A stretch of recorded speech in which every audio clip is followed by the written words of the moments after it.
the dedication of your time and energy will cultivate what we are all looking for, compassion and wisdom. And so therefore there is every reason to feel encouraged, to feel enthusiastic to practice.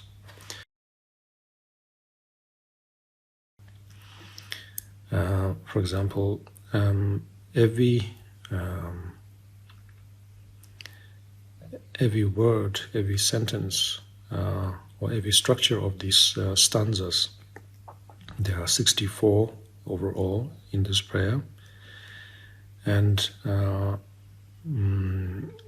from the 64 it is mostly said that the first 60 are the exact words that were uttered by the Mahabodhisattva Samantabhadra, and so therefore and later on also taught by the great Manjushri and so on.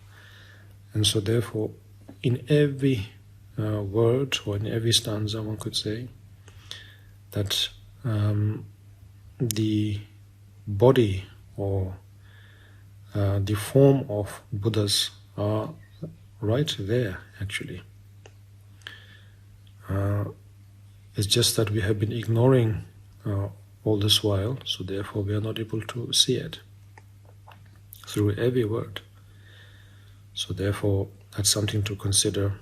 And similarly, every melody, every tune that we use to recite this text, in there all of the Buddha's speech, perfect speech, resides there also. And so therefore it's very important to observe these aspects or these qualities. And the motivation or the intent or the aspiration or the quality of the mind of the Buddhas and Bodhisattvas are also present when we focus on the meaning of these words. And so therefore there's every reason to feel encouraged. Of course it's very difficult to describe what it is like, but the closest thing that we can ever come to is like the love of a single parent, in this case a mother, who has only one child, and the kind of love and care that she would have for her child or for this child is such that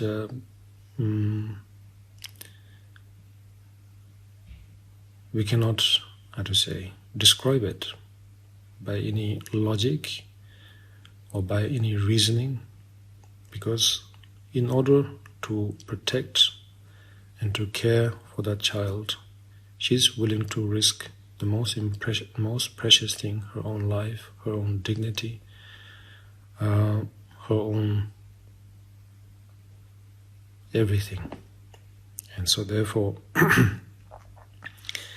and that is how to say, as close as we will ever get at the moment, one could say, to be describing what it is like, or what the quality of the mind of the Buddhas are like. And so therefore if we focus on these qualities,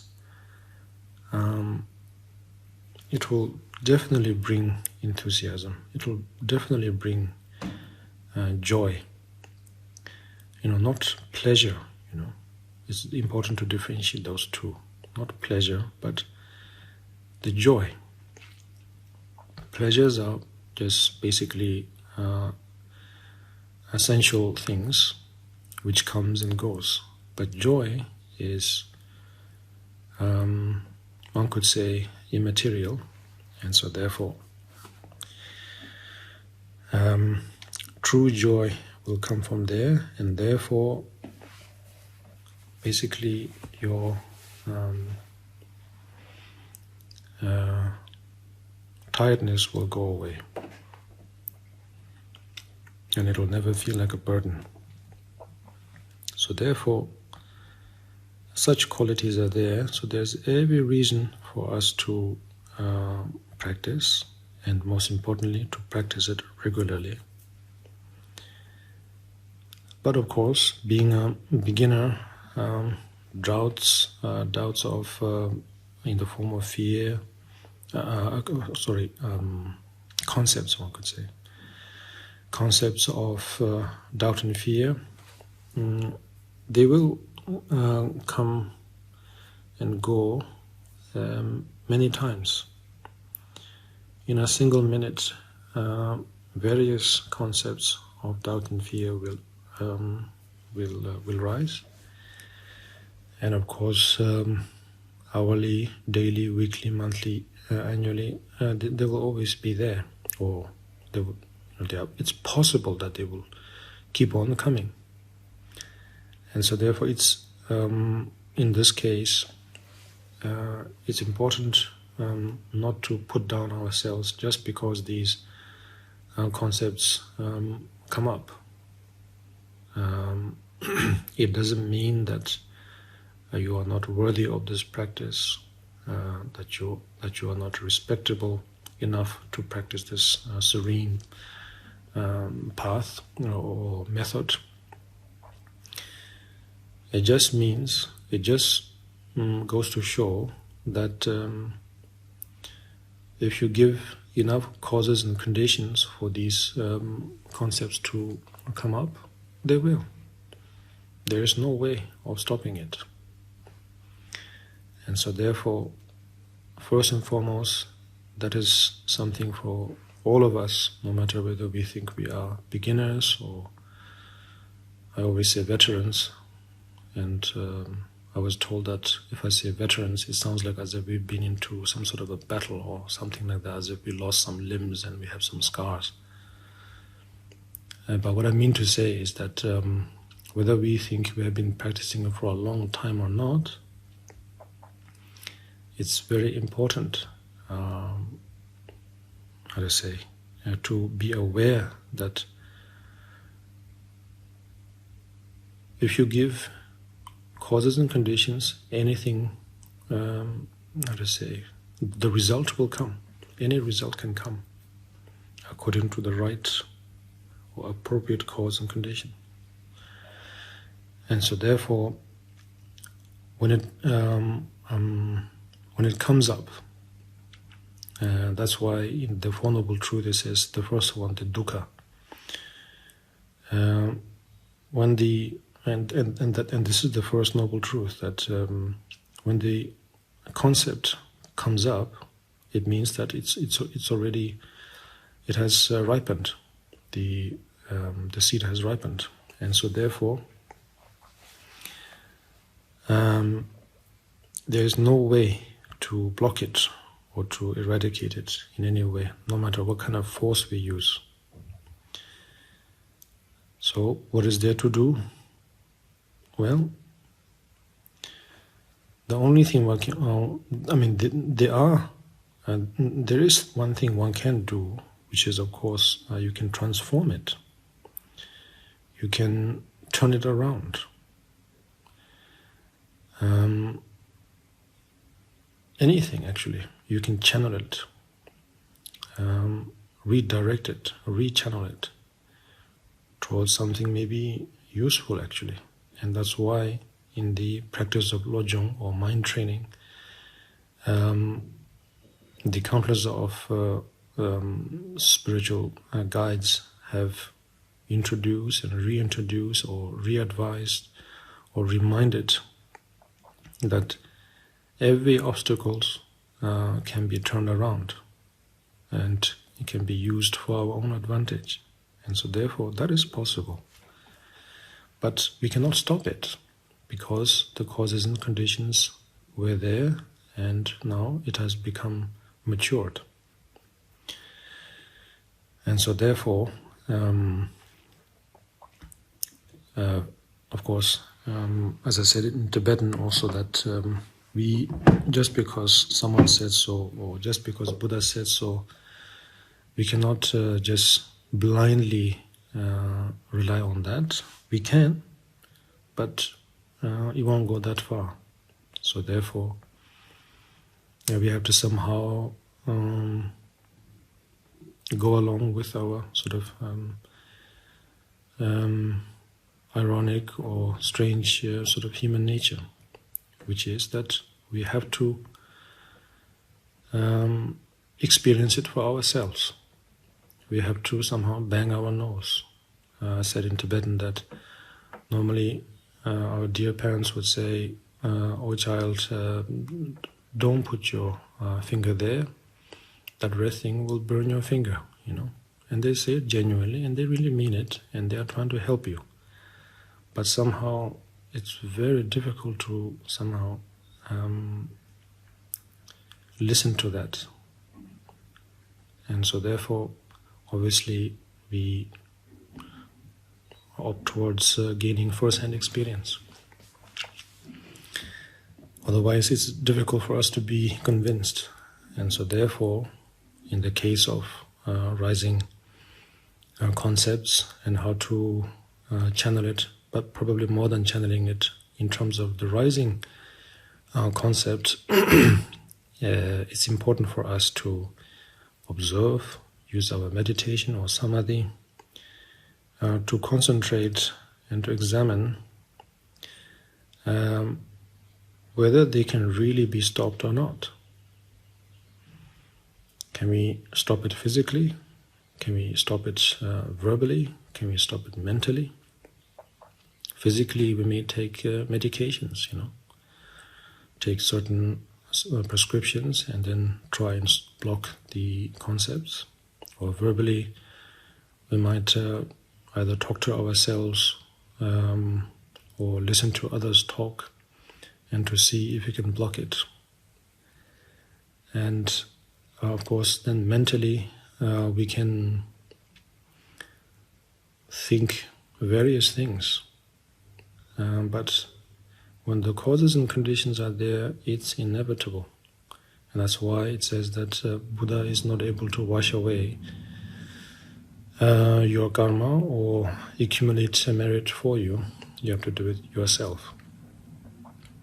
They tried, they are trying, and they will continue to try. But somehow we have to do it ourselves.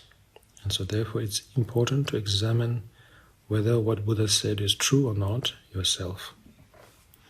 Then afterwards, then we can focus on whether we can turn it around. And I was trying to sort of be quite cheeky by saying in Tibetan that by examining the inevitability of not being able to stop the concept, if we examine that or if we meditate on that, then we might have a glimpse of the Dhammakaya.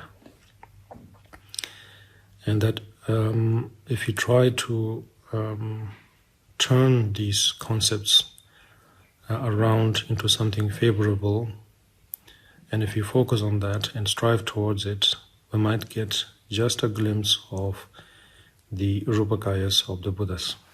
And so therefore, I think there is no harm in trying. And it could be very, very enjoyable, I feel. So now, as I said earlier, cultivation of compassion and wisdom. Of course, these are beautiful words, wonderful words, big words, and maybe even confusing words, because maybe we have been using these words too much that by now it's so bland. And so therefore another way of, describing or presenting what we are going to cultivate through this aspiration practice is that, or any Buddhist practice, is that we are going to accumulate what is known as the accumulation of merit and wisdom.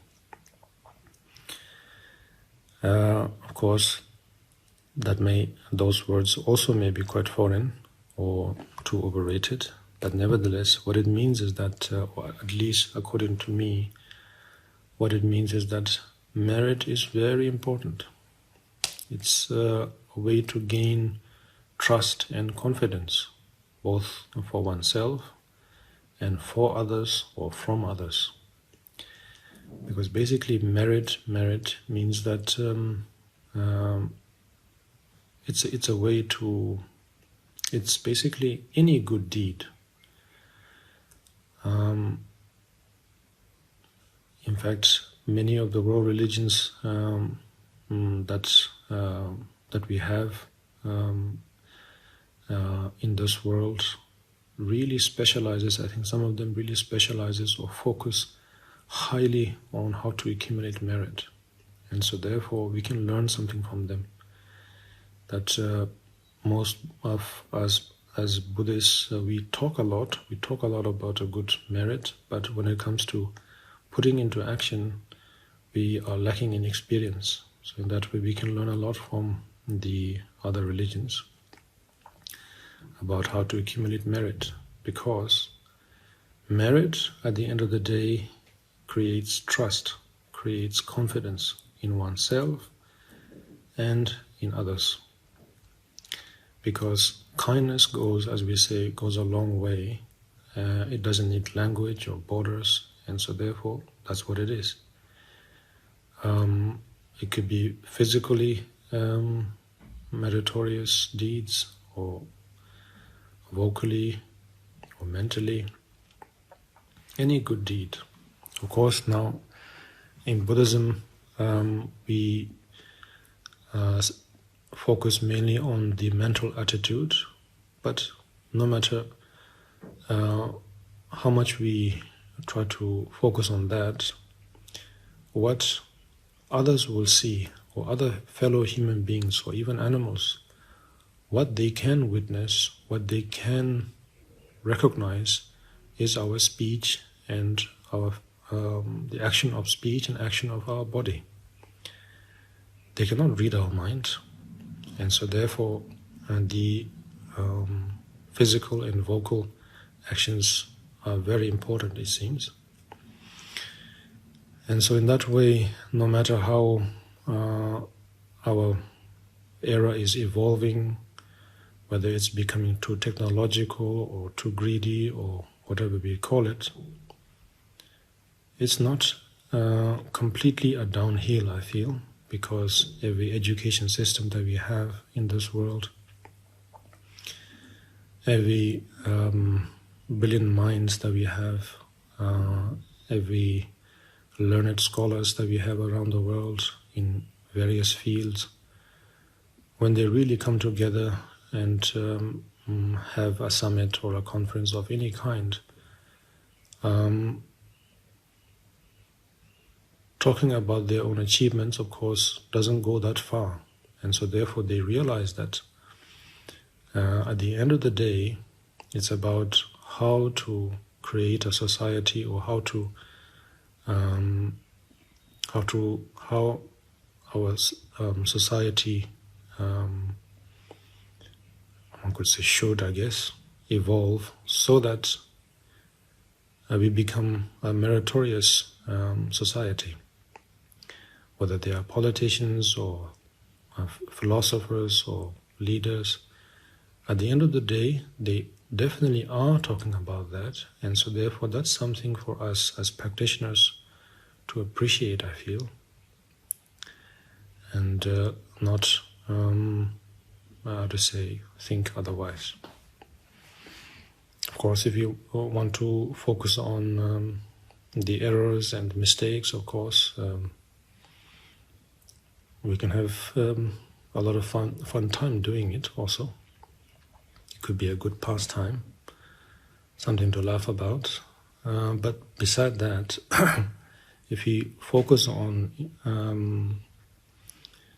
this so-called degenerate time, no matter how degenerate it is, at the end of the day, there is humanity, I feel.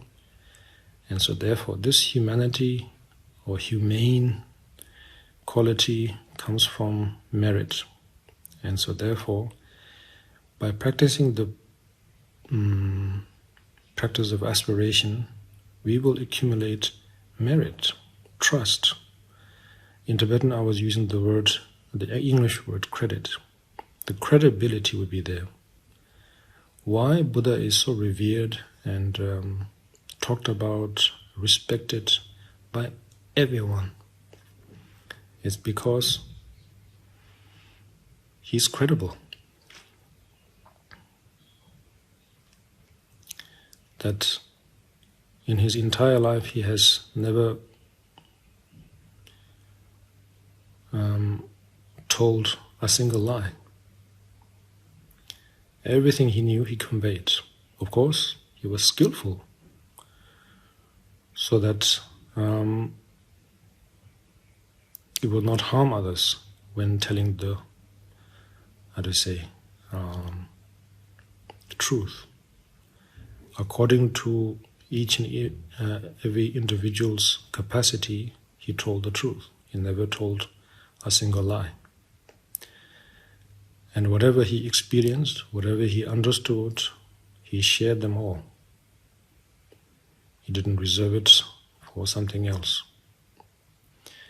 And so that's why all his words, when we examine them, we can trust them because he has no agenda at all.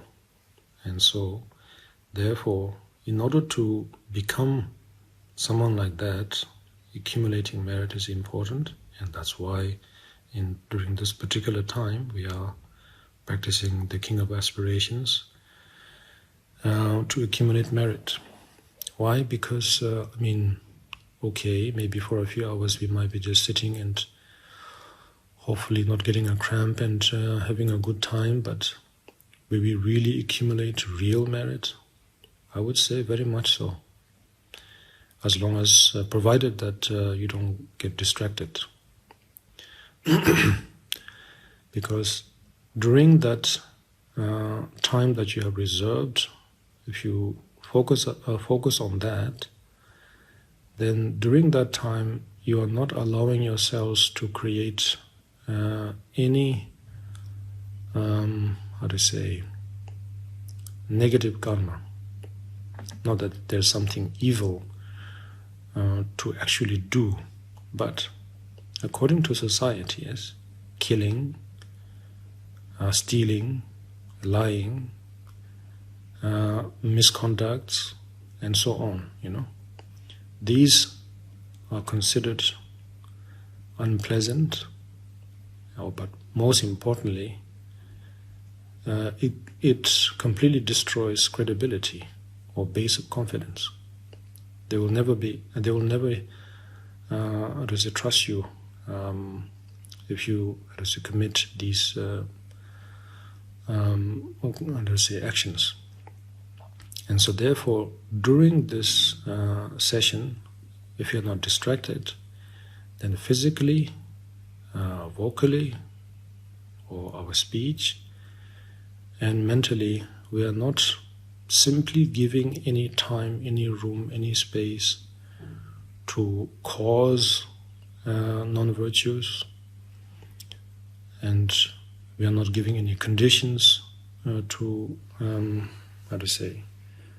the non-virtues, and then of course mentally also, one could say, if you like, we are distracting ourselves from the non-virtues. But maybe that sounds strange. But basically, we are not giving room. And so therefore, obviously, during that time, you can be trusted completely by yourself and by anyone. And so obviously, that earns credibility and merit. And so now, like that, then we will also accumulate wisdom, which is the other fold.